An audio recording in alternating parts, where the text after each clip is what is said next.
आज हम लोग पढ़ने वाले हैं distinction between book keeping and accounting. Basic of distinction book keeping और accounting. Scope number 1, scope. Scope means क्या होता है? Achieve. So book keeping including first A इसका होता है identify the transaction of financial nature. First of all book keeping क्या करता है कि पहचानता है, आइडेंटिफाई करता है, जानता है उस चीज़ के बारे में कि वो फाइनेंशियल जो ट्रांजेक्शन हमारे बिजनेस में हुआ है वो ट्रांजेक्शन पैसे में है या नहीं, मतलब मनी के टर्म में है या नहीं। आइडेंटिफाई द फाइनेंशियल ट्रांजेक्शन, ना कि कोई और ट्रांजेक्शन है। और मैं आपको एग्जांपल तो दिया था कि अगर सपोज डेट आपके कंपनी में फाइट हुआ है अगर between two employer, so it is not recorded in a bookkeeping. And then accounting क्या है? Accounting is addition in book keeping included.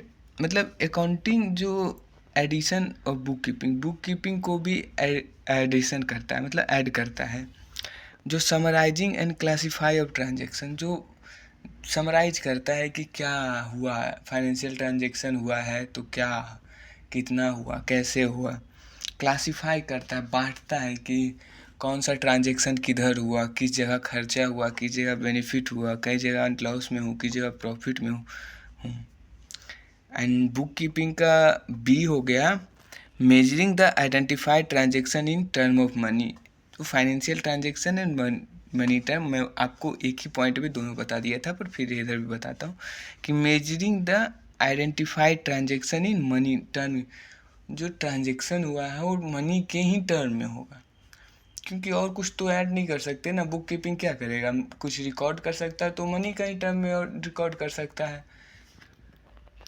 और एनालाइज, और सेकेंड है कितनी क्या, analyse the interpreting the summarising result and analyse करता है, उस चीज़ों को देखता है, इंटरप्रिटेट करता है, बातें करता है उस चीज़ों के बारे में, और समराइज करता है रिजल्ट कि क्या रिजल्ट आया। रिजल्ट मीन्स आपने कोई काम अकाउंटिंग की तो कुछ किया तो आपको रिजल्ट तो चाहिए ना, आपको प्रॉफिट या लॉस चाहिए, उसके बाद ही ना आप कुछ भी करेगा। तो उसी चीज़ का बोल रहा हूँ कि इंटरप्रेट किया, बात किया, उसके बारे में समराइज किया, क्या घटा, क्या खराबी था तो इसमें इम्प्लीमेंट किया और एनालाइज किया। And recording the major transaction, जो major transaction, recording a major transaction scope में भी आता है। Classify the in the ledger में क्लासीफाइंग भी होगा, ये सब मैं आपको बताया हूँ, पर अभी पार्ट 3A है तो मैं थोड़ा थोड़ा इसके बारे में बता रहा हूँ। Communicating the result to the parties interested in them, जो पार्टी इंटरेस्टेड है, जो पार्टी उस अकाउंटिंग में इंटरेस्टेड है उसके साथ कम्युनिकेट करता है। कम्युनिकेट मतलब उससे बात करता है। An stage, book keeping is a primary stage. Bookkeeping primary stage है। प्राइमरी स्टेज मतलब जानते हैं जो पहला काम हो, जैसे फार्मिंग एक प्राइमरी स्टेज है, इंडस्ट्री सेकेंडरी है, टर्सरी थर्ड, ऐसे ही बुक कीपिंग प्राइमरी है and it secondary stage accounting start to book keeping and ending. Secondary stage क्या है? सेकेंडरी स्टेज अकाउंटिंग है। पहले आप बुक कीपिंग में कुछ लिखिएगा तभी ना अकाउंटिंग कीजिएगा, तभी उसको देखिएगा, समझिएगा, फिर उसमें इम्प्लीमेंट कीजिएगा कोई काम ना। ऑब्जेक्टिव क्या? The main objective of book keeping is the maintain systematic record transaction in financial nature.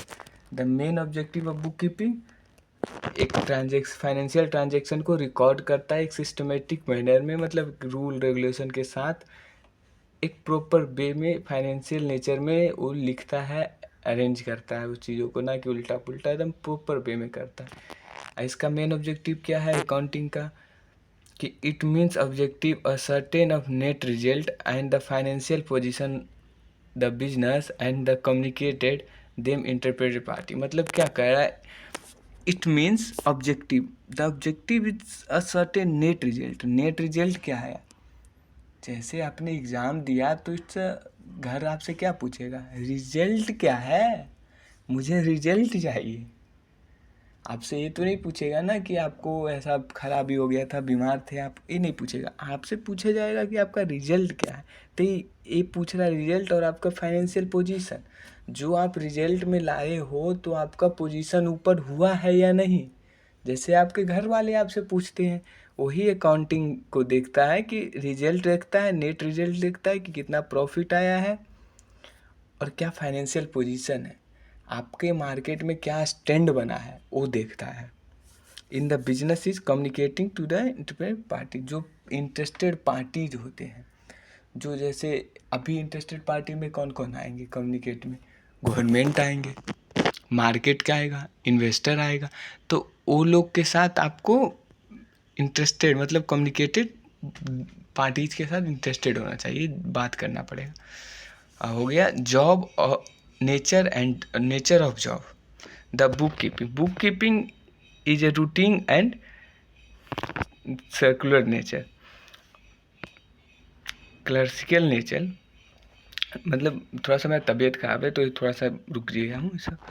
Book keeping एक रूटीन नेचर है। रूटीन नेचर मीन्स इसको क्लर्क करता है मेनली। क्लर्क मीन्स आप पुराने हिंदी मूवी में देखते होंगे कि मुंशी जिसे कहते थे। मुंशी जो आपके घरों में बैठ के लिखते थे कि आपके पैसे इतने आए हैं गए हैं, उन्हीं को क्लर्क बोलते हैं।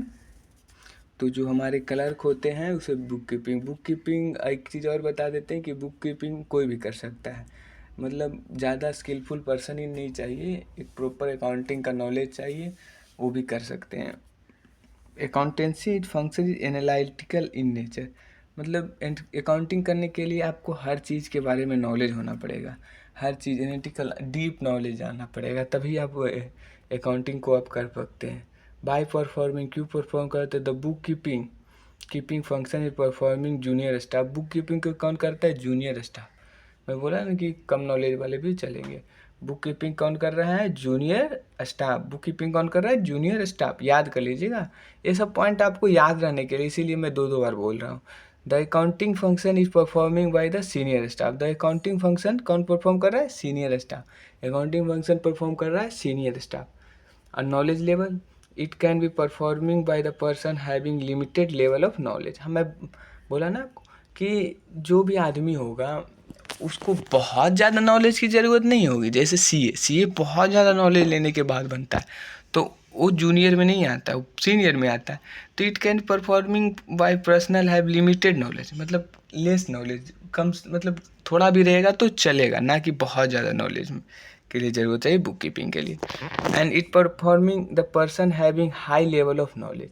इसके लिए हाई लेवल ऑफ नॉलेज चाहिए, क्योंकि आपको एनालाइज करके इम्प्लीमेंट करना है ना बिजनेस में आपको।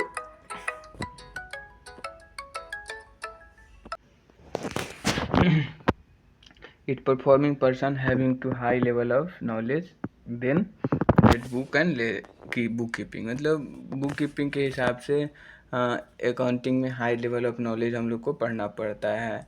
Analytical skill the book keeping is not required to the process analytical. Bookkeeping में कोई ऐसा प्रोसेस नहीं ज़रूरत, इतना मतलब इतना एनालिटिकल नॉलेज के लिए नहीं ज़रूरत है। Then accountancy is required to processing analytical knowledge, इसके लिए ज़रूरी है। तो ये सब आपको डिफरेंस याद करना होगा। ये 3 नंबर का एटलीस्ट क्वेश्चन आता है इससे 3 नंबर का, तो आपको ये दोनों डिफरेंस याद रहेंगे तो 3 नंबर आपके आ जाएंगे। अब distance between two accounting and accountancy, इनका भी डिस्टेंस होता है। पहले आप मीनिंग जानिए। तो मीनिंग, अकाउंटिंग का मीनिंग तो आप जानते ही हैं। Accounting is a with recording, classify, summarizing and analytical of financial transaction होता है। The body knowledge repeats certain rule and regulation of classifying, summarizing, analyzing, accountancy knowledge, मतलब the body of knowledge, ये भी जान लीजिए, the body of knowledge।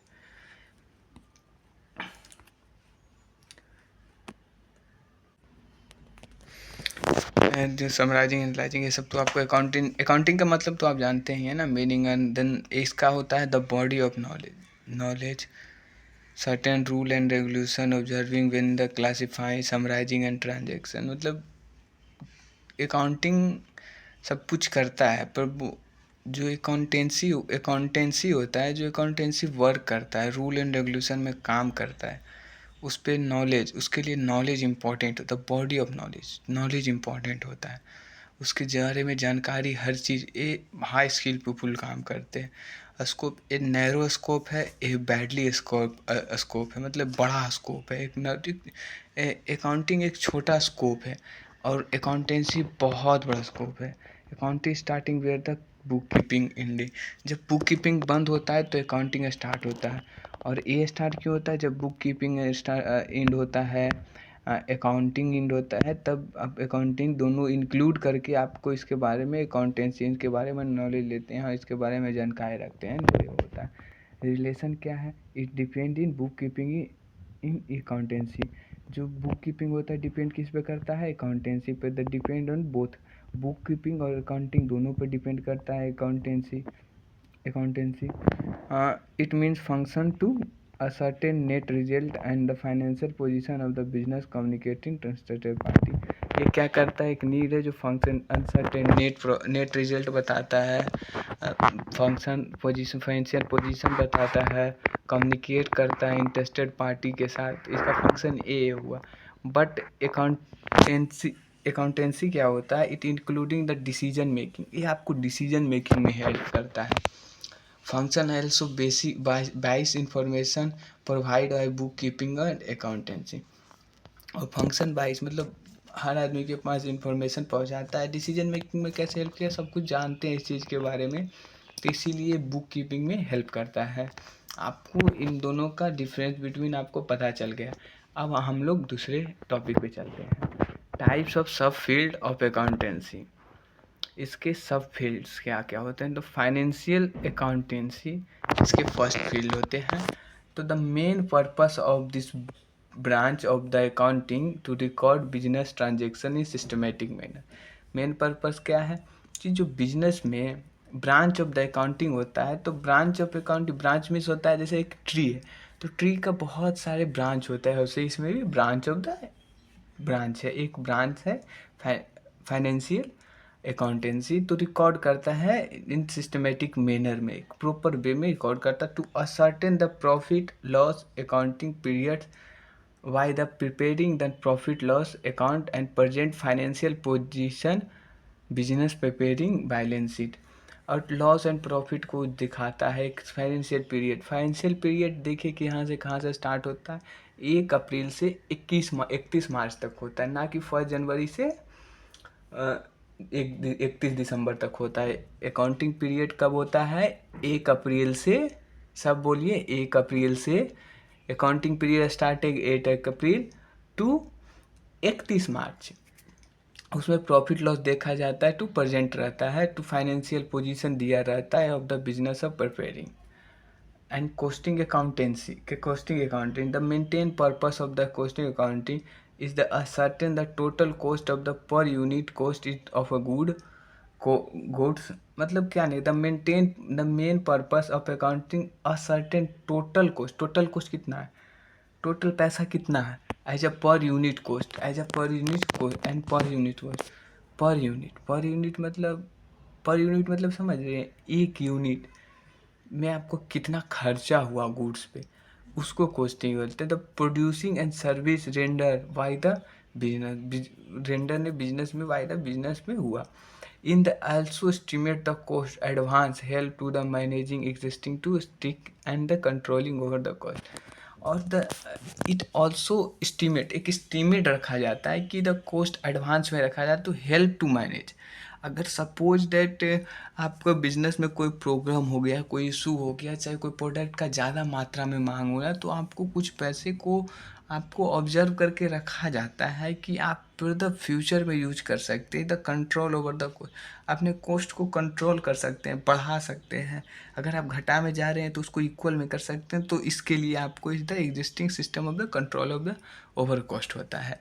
Management accounting management accounting, the main purpose of management accounting is to present the accounting information such a way as the assistant management is planning to controlling operating and business.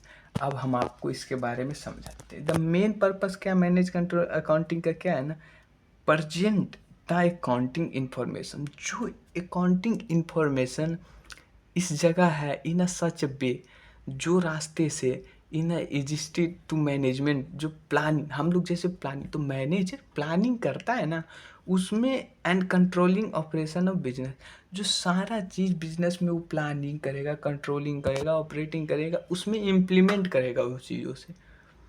तो इसी के लिए management accounting एक सब field है और ये बहुत इम्पोर्टेंट है, क्योंकि फाइनेंशियली आप पहले देखिए, फिर कॉस्ट को न्यूट्रलाइज कीजिए कैसे क्या कीजिएगा, फिर मैनेजमेंट देखिएगा ना, तो मैनेजमेंट देखिएगा कि कहाँ पैसा लगाना है, क्या करना है, किधर मार्केट में पैसा डालना है, कौन से जगह पे लैंड लेना है, ये सब तो मैनेजमेंट डिसाइड करेगा, क्योंकि अकॉर्डिंग टू इन्फॉर्मेशन सब कुछ देखा जाएगा। अब tax accounting, the branch of accounting which use to tax purpose is called the tax account. एक ब्रांच ऑफ पर्पस है, एक टैक्स अकाउंट पर्पस क्या है, the branch of accounting which use to tax, क्या टैक्स कितना दोगे, कितना लोगे, मतलब दोगे, income tax and GST computed and the basic accounting, इसका सारा बेसिक अकाउंटिंग अलग होता है। तो आपको, आप अगर बिजनेस कर रहे हैं तो आपको बहुत सारा टैक्स देना पड़ता है गवर्नमेंट को, आपको बहुत सारा मतलब जीएसटी पे करना होता है, डायरेक्ट टैक्स होता है, इनडायरेक्ट टैक्स होता है, और तो वो सब आपको गवर्नमेंट को पे करना, तो उसका प्रॉपर एक स्टेटमेंट सब कुछ लिखा जाता है, क्योंकि टैक्स तो जैसे कोई कोऑपरेटिव बिजनेस कर रहा है तो 28% टैक्स दिया जाता है, क्योंकि वो लग्जरियस पर आपको टैक्सिज्म 12th में एक चैप्टर ही आएगा प्रॉपर, उसको पूरा पढ़ना पड़ेगा, 11th में भी थोड़ा थोड़ा है, तो उस चीज़ जीएसटी है तो उसके बारे में आपको थोड़ा थोड़ा पढ़ाया जाएगा। अभी थोड़ा सा ही बताते हैं, पहले तो जीएसटी का मतलब जान लिया, good service tax. Good service tax याद कर लीजिएगा, क्योंकि आपको कभी भी एक नंबर में किधर भी पूछ सकते हैं, कोई ओलंपियाड किधर भी पूछ सकते हैं, तो इस चीज़ को याद है। The purpose of tax accountancy, तो वही अकाउंटेंसी मेंटेन करता है। हाँ,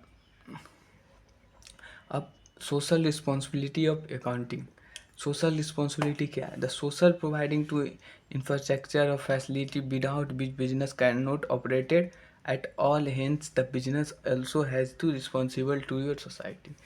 मतलब मैं आपको एक हिंदी वर्ड में इसको अच्छा से समझाता हूँ कि सोसाइटी ही ने बिजनेस को सब कुछ दिया है। आप सोसाइटी से मिनरल्स ले रहे हैं, प्रोडक्ट ले रहे हैं, मतलब रॉ मटेरियल ले रहे हैं, प्रोडक्ट तो कैसे लेंगे, प्रोडक्ट तो बना हुआ सामान को कहते हैं, रॉ मटेरियल ले रहे हैं, तो आपको टूवर्ड, अगर सोसाइटी से आप सब कुछ ले रहे हैं तो टूवर्ड सोसाइटी को देना भी है ना, तो सोसाइटी को आप क्या दे सकते हैं, गुड मटेरियल दे सकते, गुड प्रोडक्ट दे सकते हैं, सब कुछ अच्छा दे सकते हैं, 100% प्रोटेक्टेड गुड वर्क दे सकते हैं, 100% हेल्दी गुड दे सकते हैं उसके उसको। Without business can not operating, मतलब बिजनेस बिना सोसाइटी के ऑपरेट नहीं कर सकता। तो कुछ सोशल रिस्पॉन्सिबिलिटी होता है, जैसे पार्क बना देना, रोडवेज में कुछ काम कर देना, किसी हॉस्पिटल अच्छा बना देना, तो ये सब बिजनेस का एक रिस्पॉन्सिबिलिटी होता है toward a society, because society से ही बिजनेस कमा रहा है पैसा। तो the society providing the infrastructure without business can not operating to all, hence business has responsibility to the society, society के अप्रूवड भी होना चाहिए। आज का क्लास ख़त्म हुआ, अब हम कल पढ़ेंगे।